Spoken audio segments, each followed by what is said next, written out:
Avogadro's law. Avogadro एक scientist, तो वो अपना स्टेटमेंट ये देता है, पहला स्टेटमेंट, कि equal volumes of different gases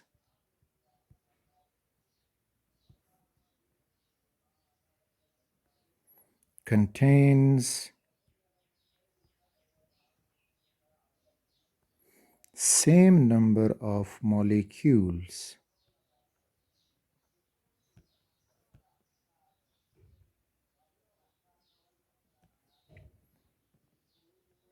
यानी अगर हम वॉल्यूम एक जैसा लें और गैसेस मुख्तलिफ हों at the same temperature and pressure, तो उनमें सेम नंबर ऑफ मॉलिक्यूल्स होंगे at the same temperature and pressure.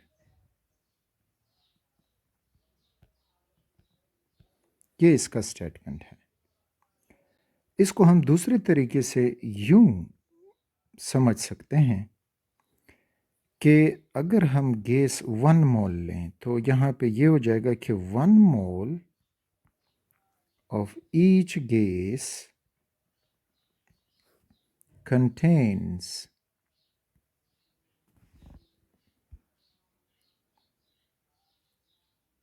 6.02 into 10 power 23 molecules in a volume of 22.4 cubic decimeter या litre 8 STP standard temperature and pressure। यानी 1 मोल gas होगा तो उसमें वहीं 1 मोल particle होंगे और वो वॉल्यूम ऑक्यूपाई करेगा 22.4 क्यूबिक डेसीमीटर। यानी अब अगर हम ऐसा समझ लें कि सपोज़ करें 1 मोल कार्बन डाइऑक्साइड है, 1 mole of nitrogen gas, 1 mole of oxygen gas etcetera. STP standard temperature and pressure, temperature होना चाहिए 0 डिग्री सेल्सियस या 273 केल्विन और प्रेशर होना चाहिए 1 एटमॉस्फेयर ATM या फिर 760 मिलीमीटर ऑफ मरकरी। ये स्टैंडर्ड कंडीशन है।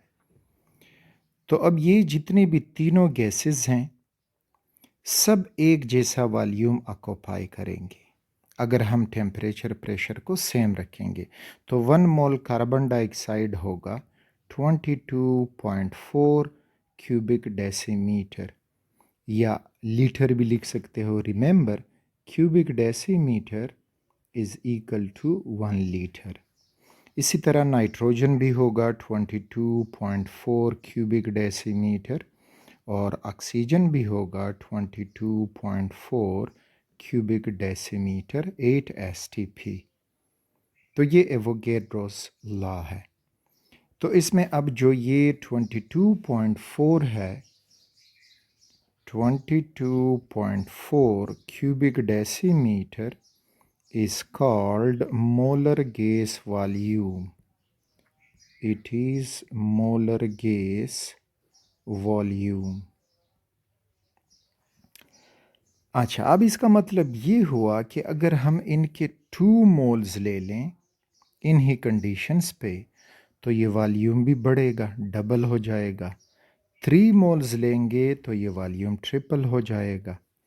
तो we can say that volume of the gas is directly proportional to number of moles 8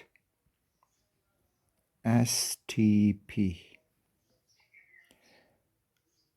तो ये एवोगैड्रो लॉ कि volume is directly proportional to number of moles 8 STP।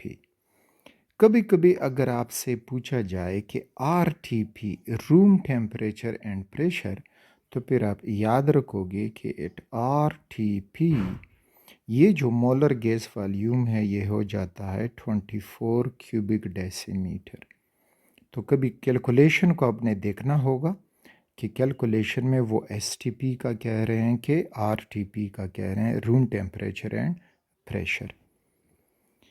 अच्छा, अब इससे related calculation के लिए हम यहाँ पे क्या इस्तेमाल करेंगे? तो कैलकुलेशन के लिए हम ये इस्तेमाल करेंगे कि for example moles of the gas, एक रिएक्शन में हमें हासिल हुआ और उसके मोल्स दिए गए, मोल्स मालूम करने, वॉल्यूम हमें मिला, तो फिर आप ये रिलेशन इस्तेमाल करोगे कि moles of the gas n is equal to volume जो हमें मिला in cubic decimetre divided by 22.4 cubic decimetre per mole. तो ये रिलेशन आप इस्तेमाल करोगे जब वॉल्यूम को मोल्स में कन्वर्ट करोगे। बस आपने फिर ये रखना होगा कि इधर जो वॉल्यूम का यूनिट है तो वो नीचे का यूनिट भी होना चाहिए, सेम यूनिट में आपने ये कैलकुलेशन करनी है।